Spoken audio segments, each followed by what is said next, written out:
Huge protests against austerity policies have been unfolding. Really big protests.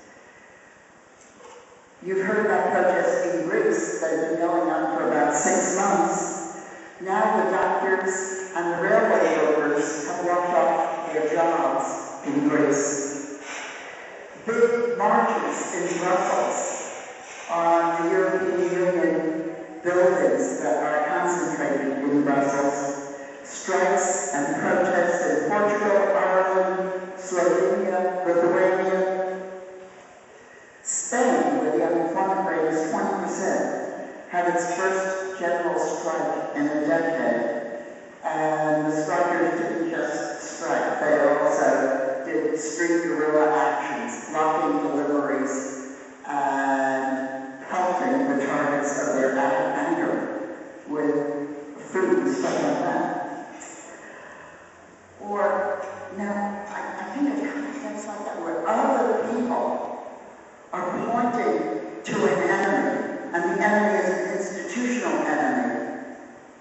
Makes it easier for the poor also to express their anger, their indignation, or to feel it in the first place.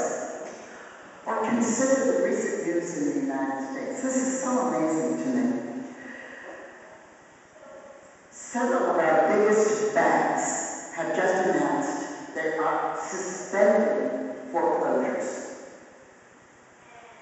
This is not because they're sympathetic with the plight of people who can't pay their mortgage. This is because it turns out that as a result of first all the trading that they did in subprime mortgages and other mortgages as well, and second, because of their rush to force consumer debt onto homeowners, it's not clear for many of these mortgages who has the title.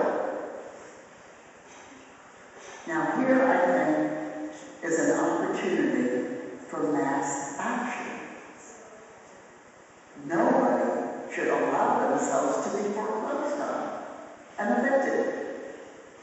What if, for example, the unions took the lead in that campaign? I say the unions because a lot of union members are in fact homeowners.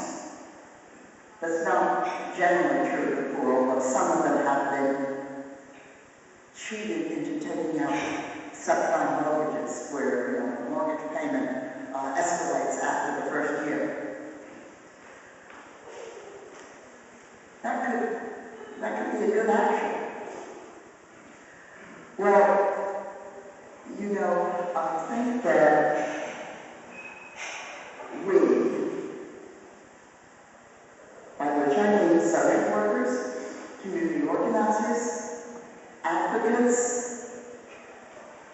academics who work on poverty, we have a role to play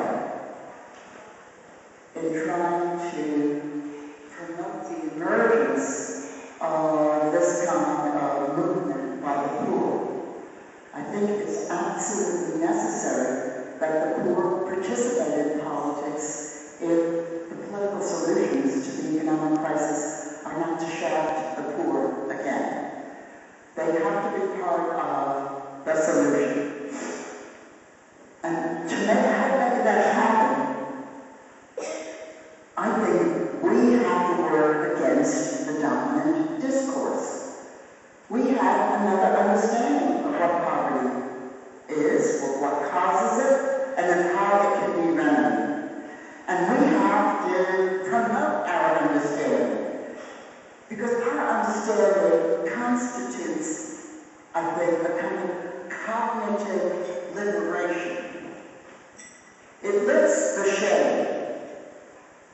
It erases the timidity, the hiding. I saw a lot of this in the late 1960s when I was working with welfare rights. And, I didn't know this was going to happen before we started organizing welfare recipients. But, I thought that benefits would be a big enough incentive, and that's how the organizing would unfold. But no, it wasn't quite the way it happened. The way it happened first was that women on welfare got together in somebody's living room, and they began to talk about what it meant to be on welfare. And as they talked, they redefined the welfare. So instead of being the authority, the welfare became the enemy, which it was. It was an enemy. Nobody taught them to do. Nobody was preaching at them about that. But this is what they said when they sort of took off their shame and began talking to each other about the experience of welfare investigations. Oh, I remember one evening in a meeting in the Bronx, the women started to say, we aren't going to tell our kids to lie about seeing their fathers anymore. Now, it's standard practice to lie about seeing your father because the welfare would then assume that the father was making some kind of payment, which he probably wasn't. So the safest thing was the children should not say that they had seen their fathers. But it was a small source of pride to the mothers that the fathers cared enough to visit and to visit regularly.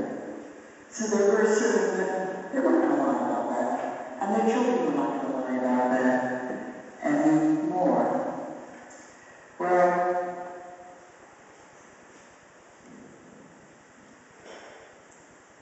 so that's one kind of work we can do.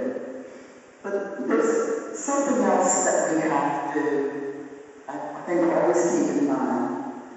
We have to be willing to support and sometimes participate and sometimes actually to be organizing for the kinds of protests through which the poor make their political weight felt. The kinds of protests that interrupt business as usual in the city.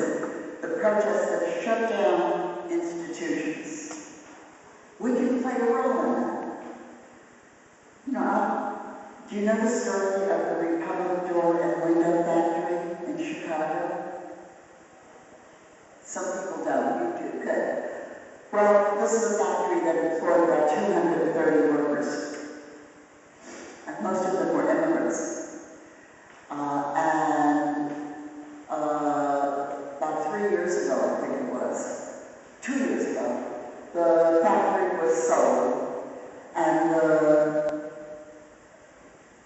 Bank of America was involved in the sale, and the workers were given termination notices. And they were given termination notices without termination pay, which they were entitled to.